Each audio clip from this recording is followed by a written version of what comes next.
아침은 밝았다기보다는 집 안이 하나씩 소리를 내기 시작했다는 쪽에 가까웠다. 정희는 눈을 뜬 채로 한동안 누워 있었다. 알람은 아직 울리지 않았고, 그렇다고 다시 잠들 것도 아니었다. 이불 속에 남아있는 체온이 어제에서 오늘로 넘어오는 경계처럼 느껴졌다. 어제는 병원에 다녀왔다. 큰일이라고 부를 수는 없었다. 아직은.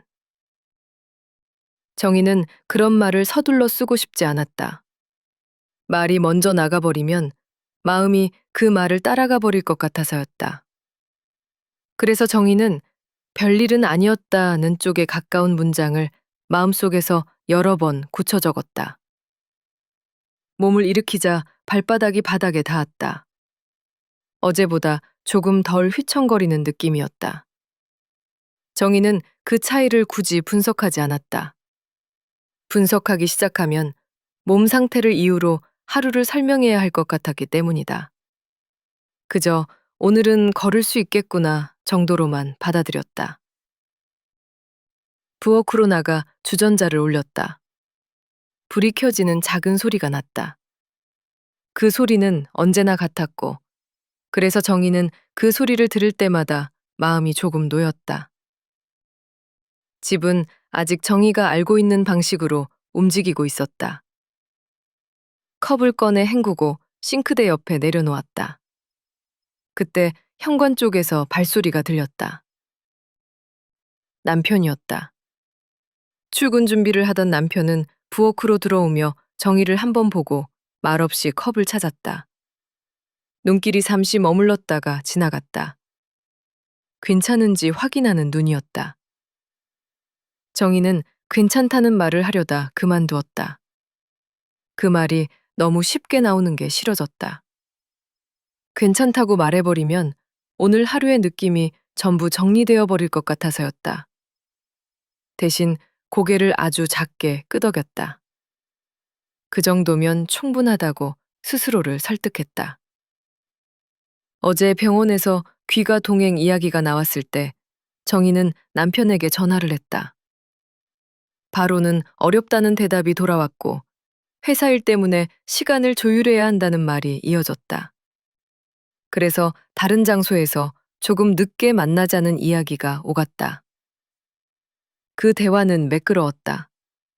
불편한 말도 어색한 침묵도 없었다. 정희는 그게 당연하다고 생각했다. 정희는 살아오면서 거짓말이라는 단어를 굳이 떠올리지 않아도 되는 삶을 살았다고 믿고 있었다. 남편과의 사이에서도 마찬가지였다. 말하지 않는 것과 숨기는 것은 다르다고 생각했고 서로의 일을 묻지 않는 건 존중이라고 여겼다. 남편은 텀블러 뚜껑을 닫고 현관으로 향했다. 문이 열리고 닫히는 소리가 났다. 그 소리가 사라지자 집안이 다시 조용해졌다. 정희는 그 조용함 속에서 컵에 물을 따랐다. 물이 컵에 닿는 소리가 또렷하게 들렸다. 정희는 식탁에 앉았다. 어제 들고 온 가방을 발치해서 끌어당겼다. 가방 안에는 병원에서 받은 종이들이 그대로 들어있었다. 정희는 원래 이런 것들을 그날 바로 정리했다. 정리하지 않으면 마음이 계속 그쪽에 묶여 있었기 때문이다. 그런데 오늘은 종이를 꺼내놓고도 바로 접지 않았다. 안내문을 한 장 펼쳤다가 덮었고 설명서를 옆으로 밀었다. 마지막으로 남은 건 영수증이었다. 정희는 영수증을 집었다. 종이는 생각보다 얇았고 손끝에서 가볍게 흔들렸다. 처음에는 금액을 봤다. 그 다음에는 날짜를 봤다. 그리고 마지막으로 시간이 눈에 들어왔다. 아주 사소한 숫자였다. 하루를 설명하기에는 너무 작은 숫자였다. 그런데 정희의 시선은 그 자리에 잠시 머물렀다. 정희는 영수증을 내려놓았다. 그리고 다시 집었다. 기계 시간은 조금 어긋날 수 있지.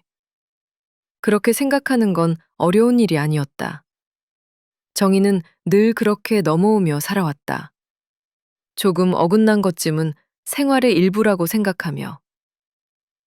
정희는 다시 영수증을 들고 이번에는 다른 줄을 읽었다. 장소. 남편이 말했던 곳과 겹치지 않는 이름이었다. 회사 근처도 아니고 집 근처도 아니었다.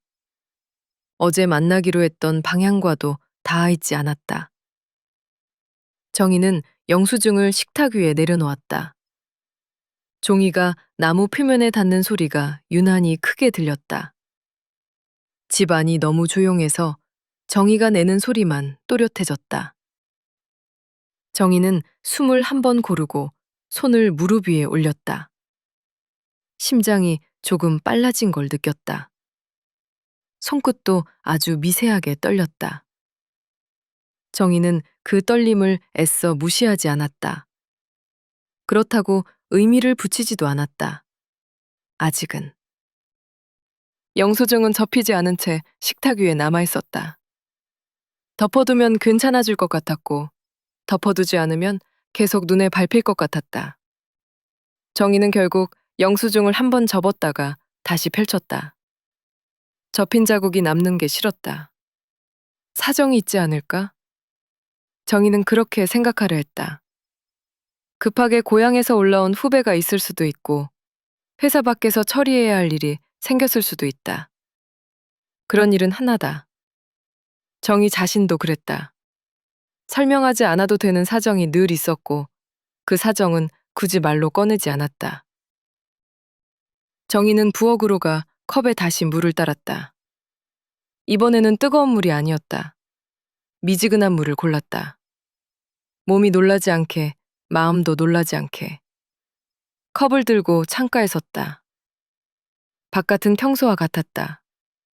아침을 서두르는 사람들, 지나가는 차 소리.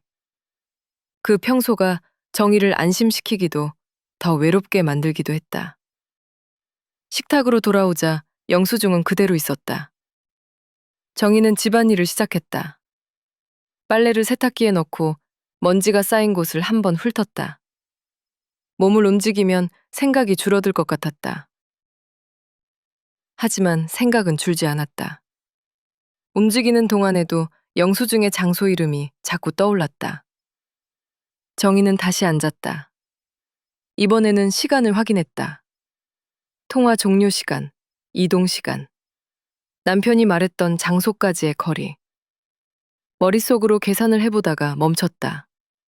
계산이 시작되는 순간 이미 선을 넘는 것 같았다.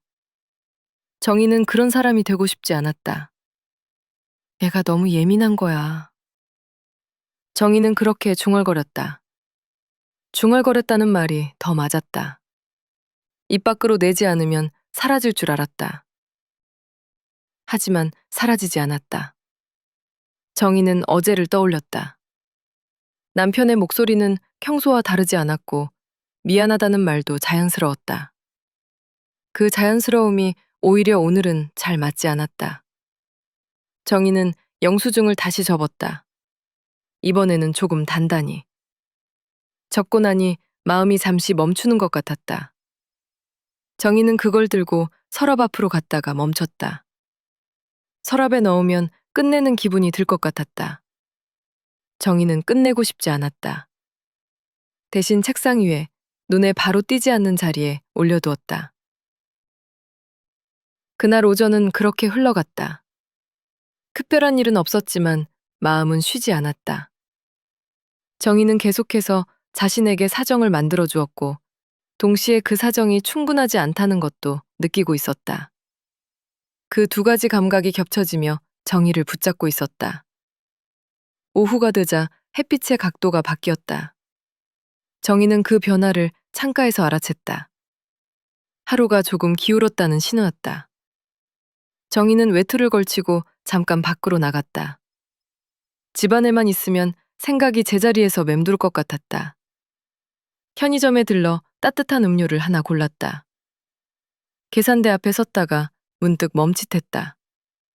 영수증. 정희는 잠시 망설이다가 영수증을 받지 않았다. 기록을 남기지 않는 쪽을 선택한 건 오랜만이었다. 오늘은 그게 필요했다.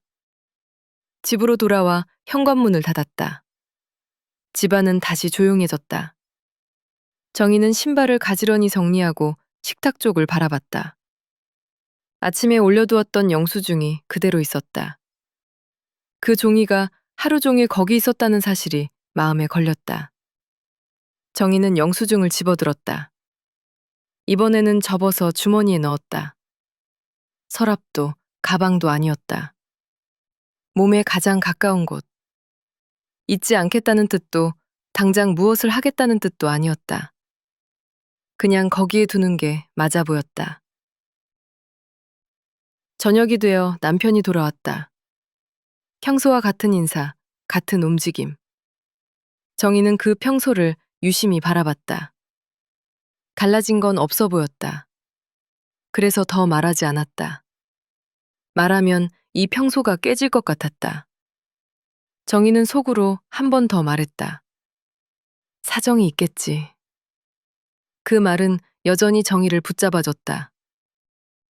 하지만 예전만큼 단단하지는 않았다. 조금만 힘을 주면 금이 갈 것 같은 느낌이었다. 잠자리에 들기 전 정희는 주머니 속 영수증을 꺼내보지 않았다. 꺼내지 않아도 그 종이가 거기 있다는 걸 알고 있었기 때문이다. 정희는 불을 끄고 누웠다. 오늘 하루는 아무 일도 없었던 것처럼 끝났다. 그렇지만 정희는 느끼고 있었다. 아무 일도 없었던 하루로는 더 이상 돌아갈 수 없을지도 모른다는 것을.